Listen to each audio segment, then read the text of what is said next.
Pour un avenir durable, économisez l'eau sans attendre en installant des équipements pour baisser la consommation d'eau sans baisser votre confort.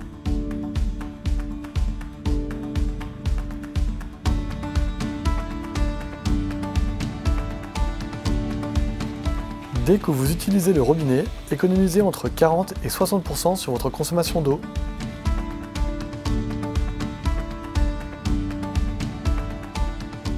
Retirez l'aérateur et le joint étanchéité.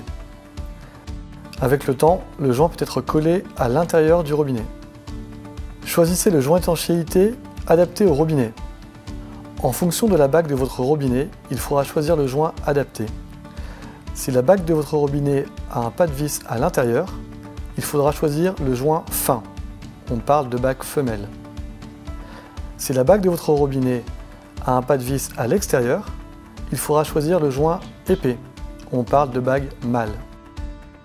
Placez l'aérateur dans la bague avec la face colorée vers le haut et le joint d'étanchéité sur le dessus.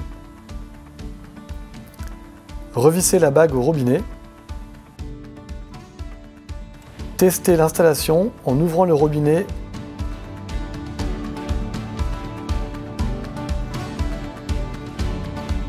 À chaque utilisation, économisez entre 40 et 50% sur votre consommation d'eau et votre consommation d'énergie nécessaire à la production d'eau chaude.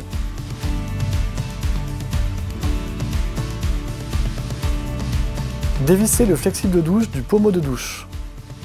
Retirez le joint d'étanchéité du flexible de douche car le régulateur de douche assure aussi la fonction de joint d'étanchéité. Enfoncez le régulateur dans le trou du pommeau de douche en tournant dans le sens des aiguilles d'une montre. Revissez le flexible au pommeau de douche. Testez l'installation en ouvrant le robinet de douche.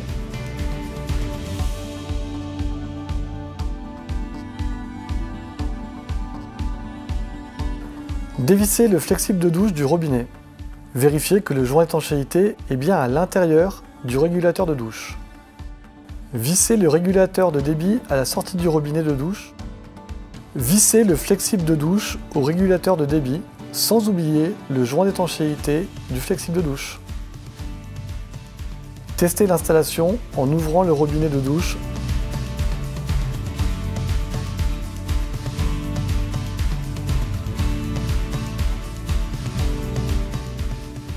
En passant moins de temps sous la douche, vous économisez l'eau et l'énergie nécessaires pour chauffer l'eau. Pour une douche, 5 minutes suffisent. Nettoyez la surface lisse sur laquelle la ventouse du sablier sera collée. Collez la ventouse en gardant une pression forte pendant quelques secondes. Au début de votre douche, tournez le sablier pour que la partie avec le sable soit dans le réservoir supérieur. Pour faire des économies d'eau et d'énergie, arrêtez votre douche avant ou à la fin des 5 minutes du sablier.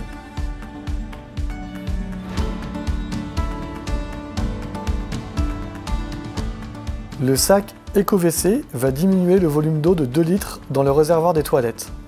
25% d'économie d'eau à chaque utilisation.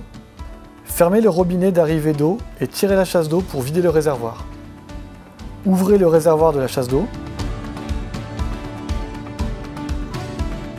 Remplissez le sac avec de l'eau 2 litres jusqu'à la limite indiquée sur le sac. Refermez la valve bouchon pour assurer l'étanchéité. Placez le sac à l'aide de l'encoche le long de la paroi à l'intérieur du réservoir. Ouvrez le robinet pour vérifier que le remplissage du réservoir se passe correctement. Tirez la chasse d'eau pour vérifier que le mécanisme de la chasse d'eau fonctionne correctement. Refermez le couvercle de votre chasse d'eau.